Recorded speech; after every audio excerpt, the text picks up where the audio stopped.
Sugar, I never thought I'd be packing a suitcase in my own home.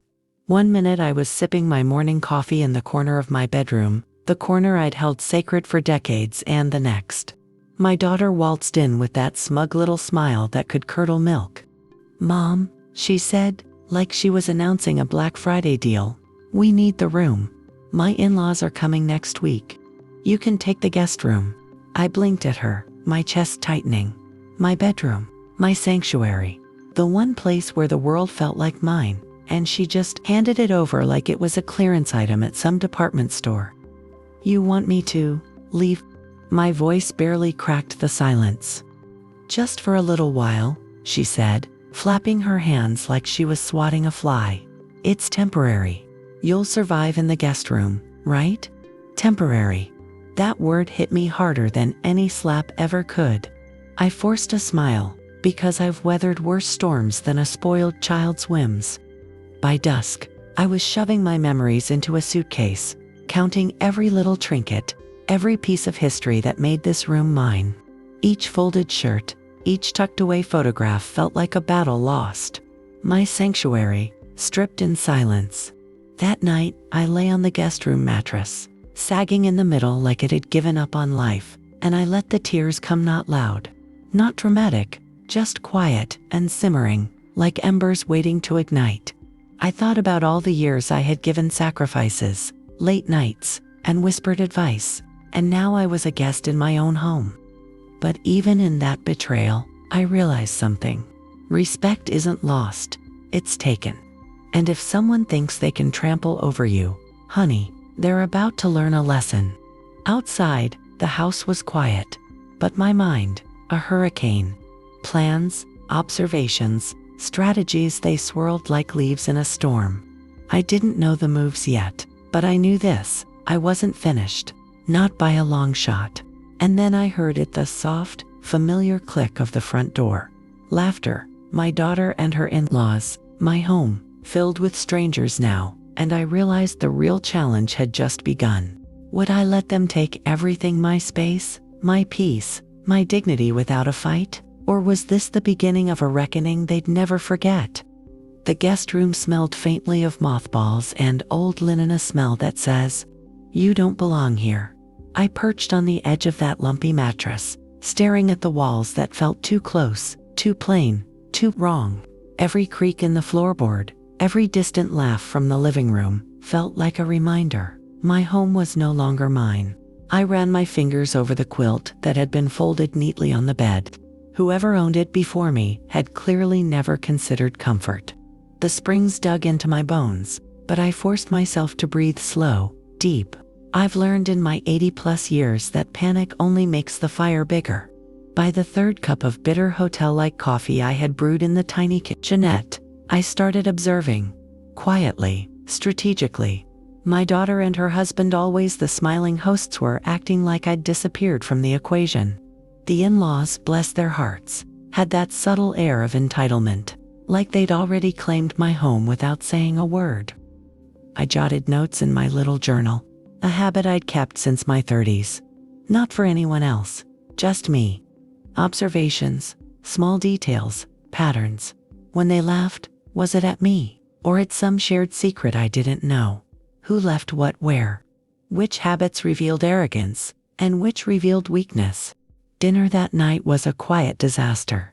My daughter tried to ignore the subtle tension, chatting with her in-laws about banal stuff, recipes, TV shows, sales, but the corners of her mouth twitched too much, and her eyes darted to me like I was some ticking time bomb.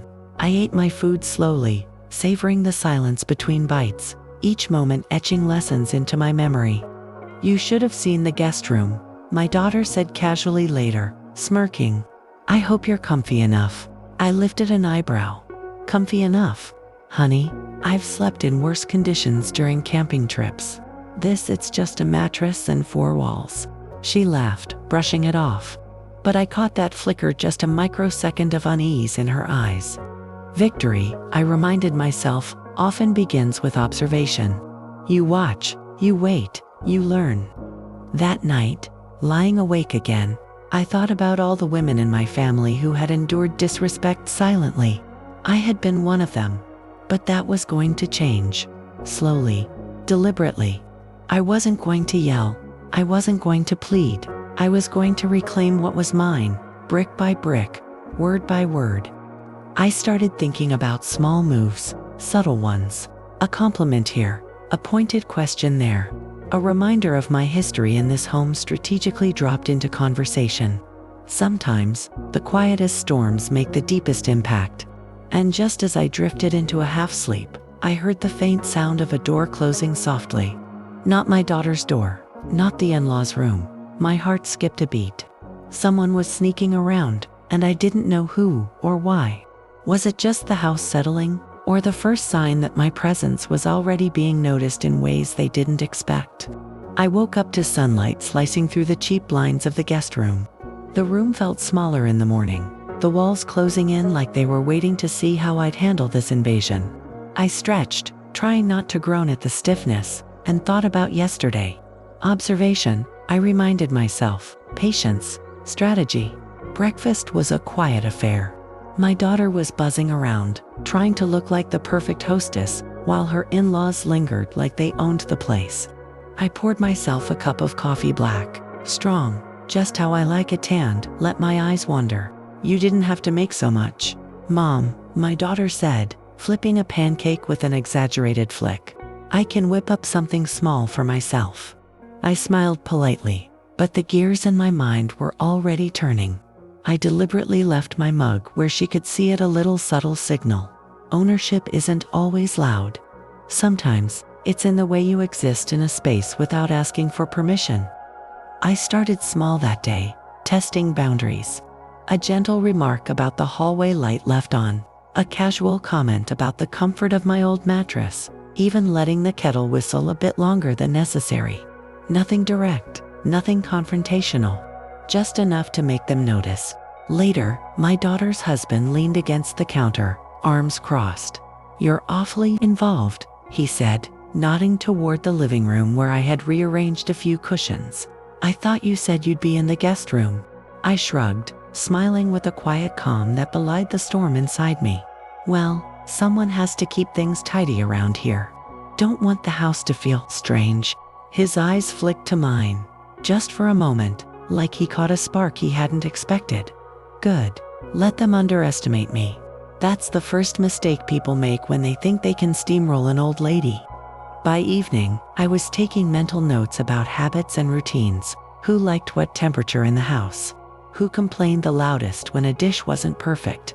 Who was the first to retreat when tension rose? Every small observation was a piece of the puzzle. Dinner was a silent battlefield. My daughter and her in-laws chatted, oblivious to the subtle digs I was planting, mentioning old family stories, dropping reminders of my history in the house, casually recounting moments they had long forgotten.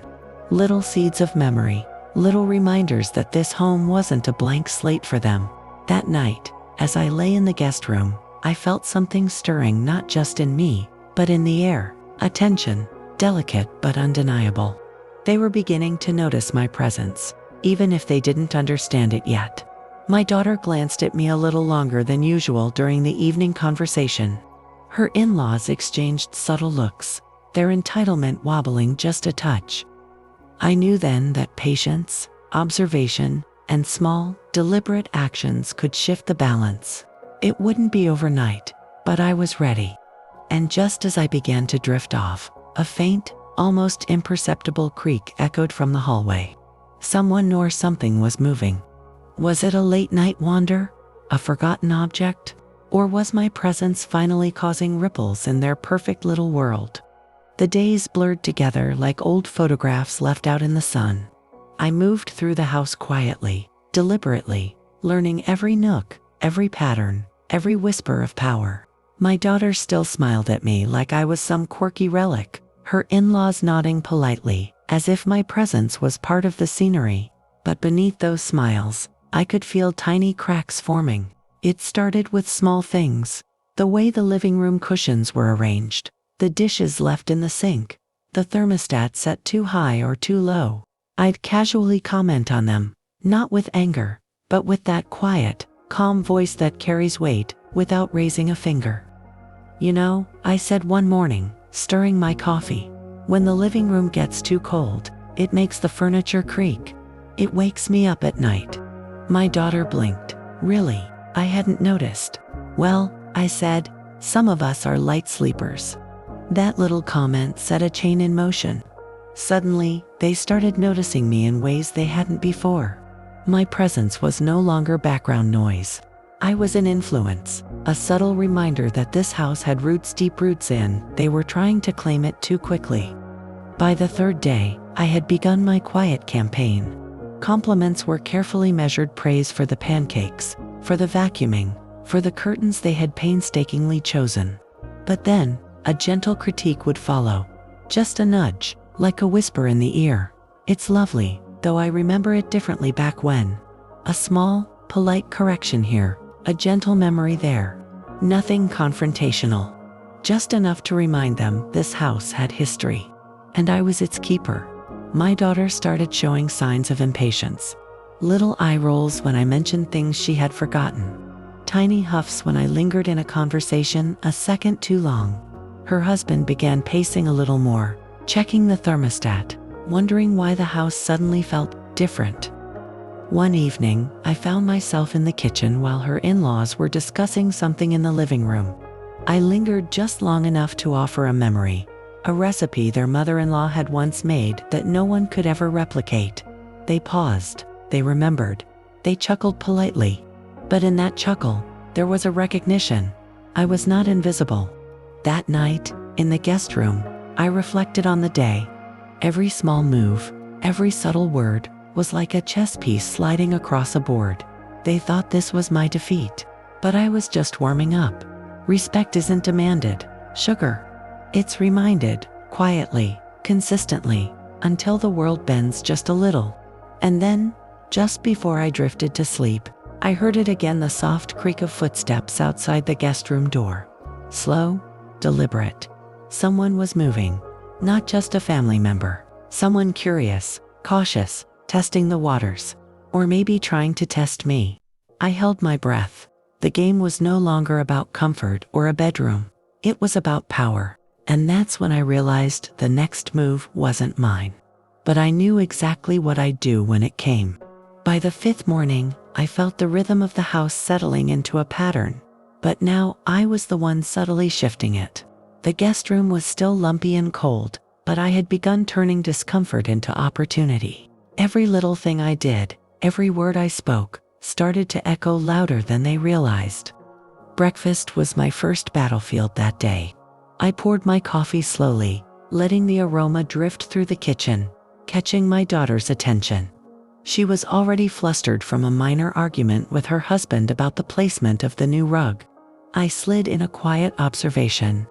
You know, sugar, I said, tapping my cup against the counter.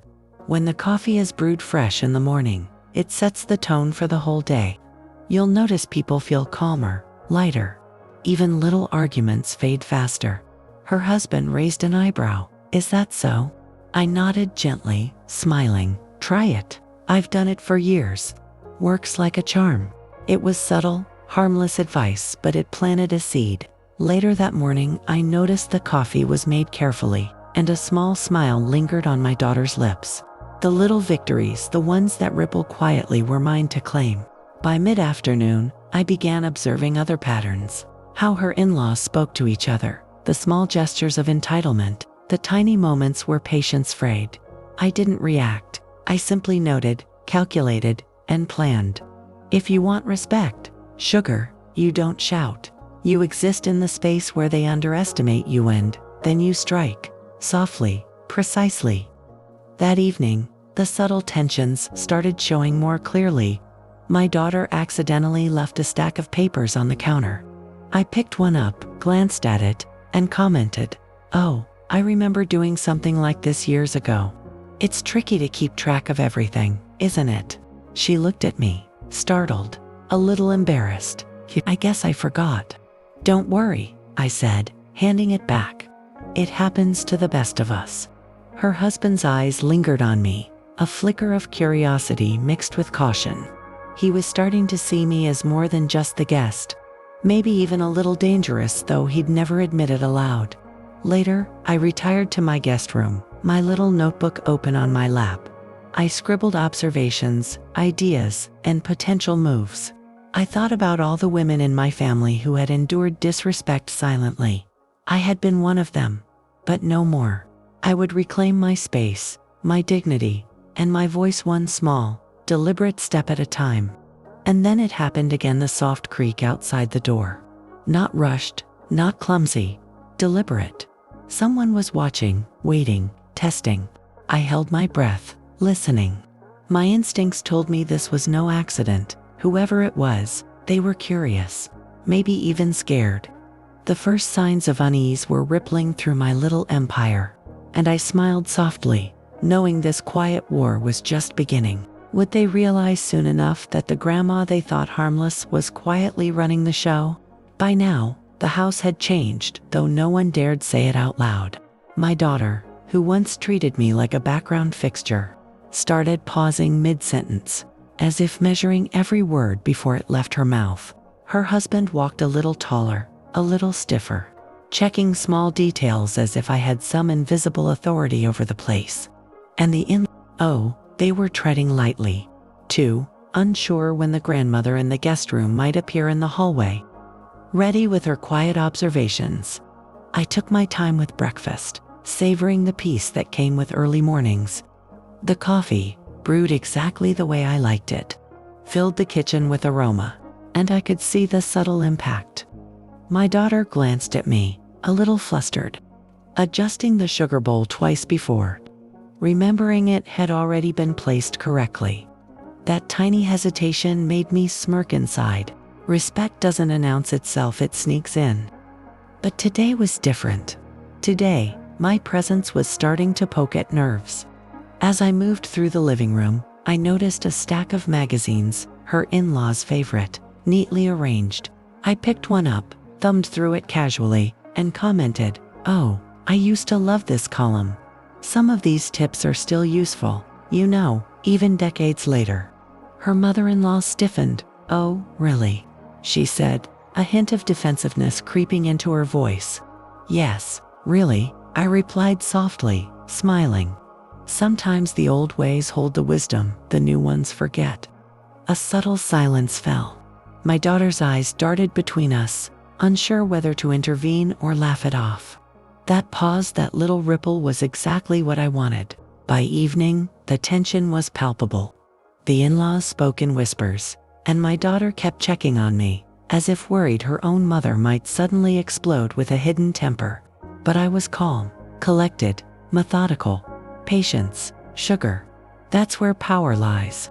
Dinner brought its own small battlefield. I deliberately complimented one of the dishes that had been prepared poorly, noting just enough of its flavor to make them rethink their effort. "Oh, this is lovely, though I remember it slightly differently," I said, letting the memory of past family meals linger in the air. My words were soft, but they carried weight. My daughter's husband frowned, and I noticed a flicker of worry cross his face. They were starting to feel not in obvious, confrontational ways, but as a subtle force they couldn't ignore. I had become a quiet storm, the kind that unsettles even the most confident sailors. And then, as the house fell into the stillness of night, it happened again. The creak outside my door, deliberate, patient, calculated. Someone was moving in the dark. Not an accident, not a house settling. This was curiosity, testing, a challenge. I held my breath, listening. Whoever it was, they were trying to measure me, to figure out what the grandmother in the guest room was capable of. Little did they know they were about to find out. Could they handle the quiet storm that had been brewing right under their noses? Morning came like a slow drumbeat, gentle but relentless. I stretched, feeling the stiffness in my bones, and reminded myself every day counts. Every word, every glance, every quiet movement could tilt the scales in this little household. My daughter still acted cheerful, her smile carefully practiced, but I could see the cracks beginning to show if I watched closely enough. I started my day with breakfast, deliberately leaving small reminders of my presence.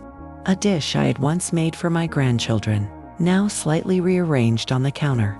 A folded napkin with a small note I had scribbled in my careful handwriting. For comfort, add a little sweetness. Innocuous, right? But these little gestures were starting to plant my authority without confrontation.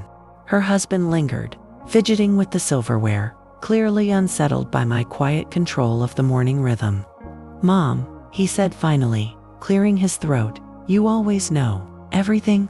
I tilted my head, smiling faintly. "Not everything, sugar. Just the things that matter." It was subtle, soft, but the weight behind my words was unmistakable. I saw him swallow hard, realizing I wasn't the harmless guest he had assumed. By midday, I had begun to test their patience in other ways. A slight rearrangement of the living room cushions. A casual comment about energy bills that implied I noticed small inefficiencies. Even humming a tune my daughter hadn't heard in decades, one that reminded her of childhood memories she hadn't thought about in years.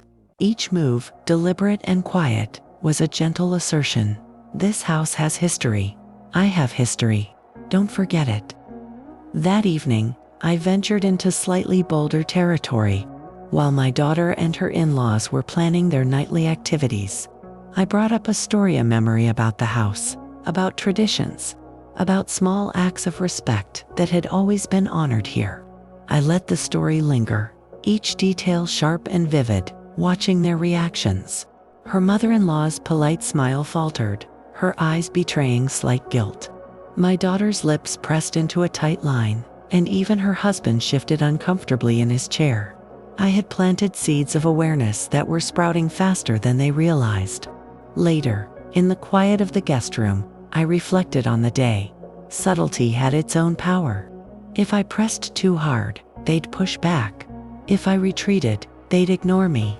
But this delicate dance, one small move at a time, was starting to show results. They were noticing me. They were wary.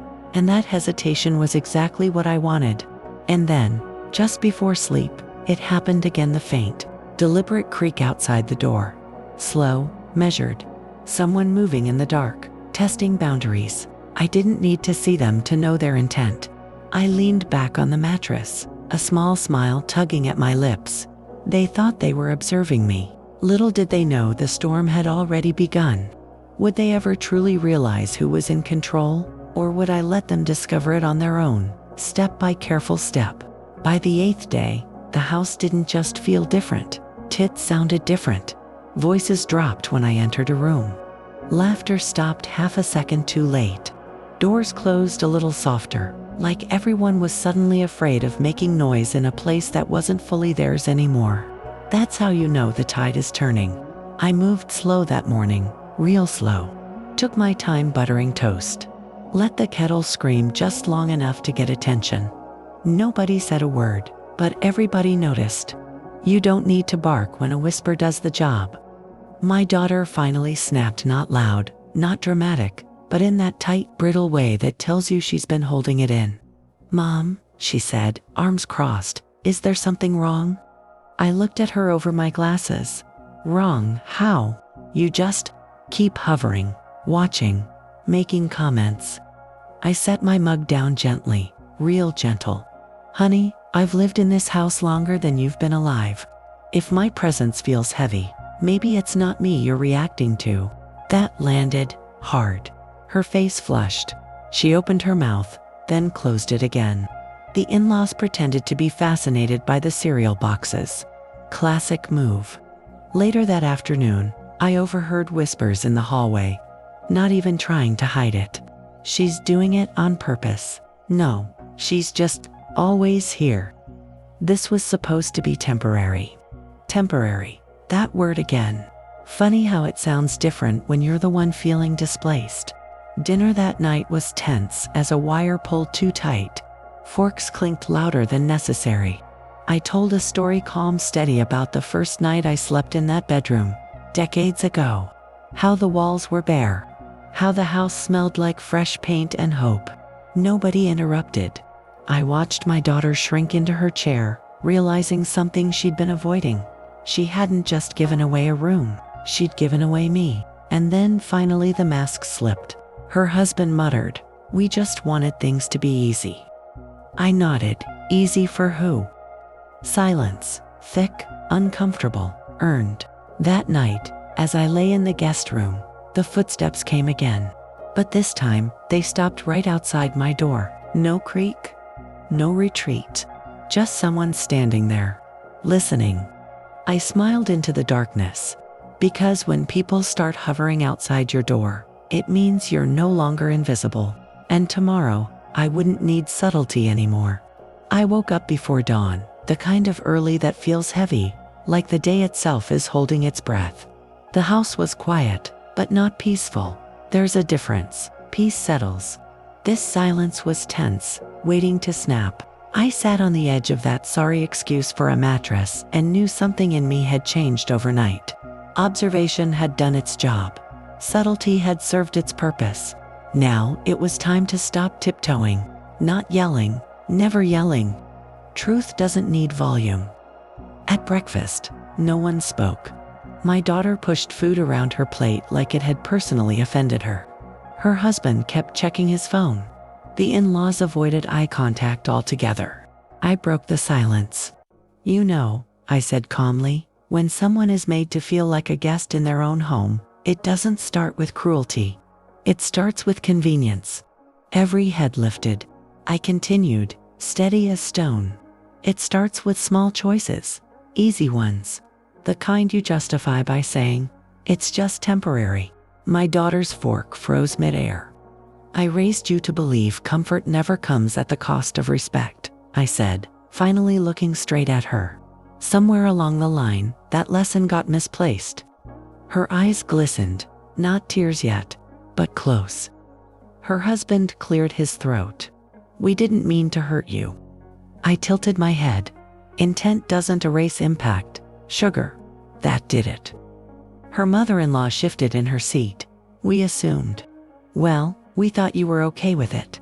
I smiled soft, sad. You assumed because I didn't argue. Silence often gets mistaken for permission. The room felt smaller, tighter, like the walls were leaning in to listen. My daughter finally spoke, her voice cracking. I just wanted things to look good. For them. For us. I nodded, and in the process, you forgot how things are supposed to feel. No one had a comeback for that. That afternoon, the energy shifted completely. The in-laws stayed mostly in their room. My daughter hovered near me, unsure, guilty, searching for some sign I was still her safe place. I didn't rush to comfort her. Growth needs space. That evening, I noticed something that made my chest tighten. The door to my old bedroom was open. My old curtains, my old lamp, my bed, untouched, waiting, but no one invited me back. Not yet. As I stood there, hand on the doorframe, I realized something important. The hardest part wasn't being disrespected. It was deciding what I would accept next. And behind me, I heard my daughter whisper my name. I didn't turn around. Not yet. I didn't sleep much that night. Not because of the mattress or the memories, but because clarity has a way of keeping your eyes open. The house felt suspended in time, like everyone was waiting for someone else to make the first move. Morning light spilled into the hallway, and I stood there longer than necessary, staring at the door to my old bedroom. No voices, no laughter, no entitlement, just quiet. At breakfast, my daughter finally broke. She looked tired, real tired. Not the kind sleep fixes, the kind truth causes. Mom, she said softly, do you want your room back? There it was. The question she'd been avoiding. I met her eyes. That's not the question you should be asking. She swallowed. Then what is... Why did it take losing me for you to notice? Her breath hitched. Her husband stared at the table. The in-laws didn't even come out. I didn't think you'd leave, she whispered. I nodded slowly. That's the danger of taking people for granted. You assume they'll always stay, no matter how little space you give them. Silence settled again, but this time it wasn't tense, it was heavy. The kind that forces change or breaks something forever. Later that day, suitcases appeared in the hallway. Not mine. The in-laws were packing. They didn't say much when they passed me. Just stiff smiles and quick nods. No apology. No drama. They didn't need to say anything. The lesson had already landed. My daughter stood in the doorway of my old room, hands clasped, unsure if she was allowed to cross some invisible line. "You can have it back," she said. "I'll make the guest room work." I stepped past her and touched the bedspread. Familiar, worn mine. Then I turned to her and said the one thing she didn't expect. "No." Her head snapped up. "No. I don't want it back like nothing happened," I said gently.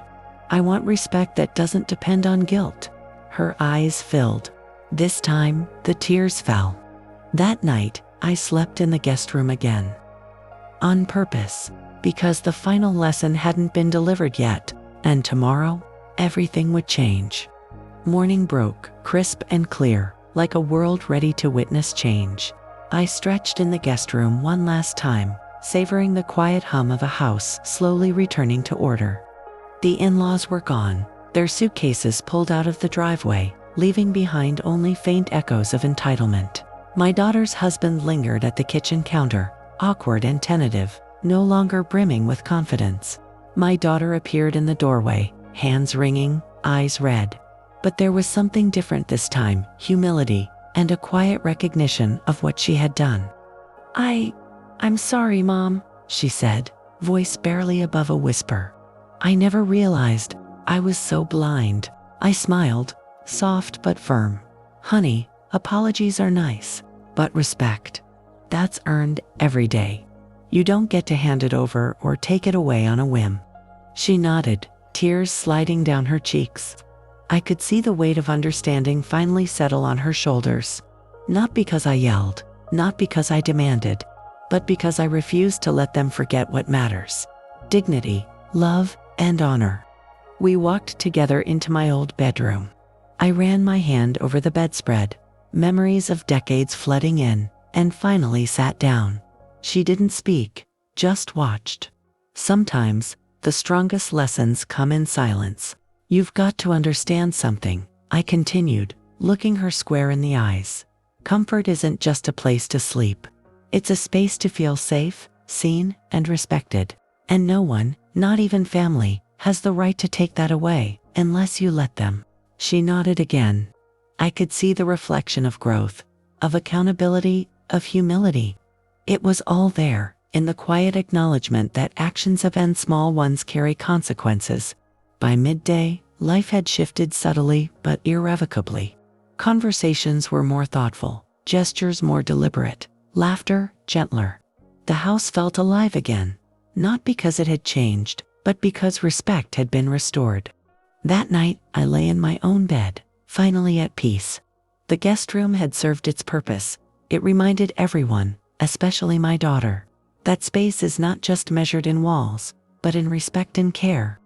And as sleep came, I realized dignity isn't something you demand. It's something you protect, patiently, quietly, and with purpose. Those who take it lightly eventually see its weight. Tomorrow, the house would hum with normalcy. But the lessons, those would linger. Forever. Because respect, sugar, isn't lost. It's claimed. And, once claimed, no one forgets who owns it.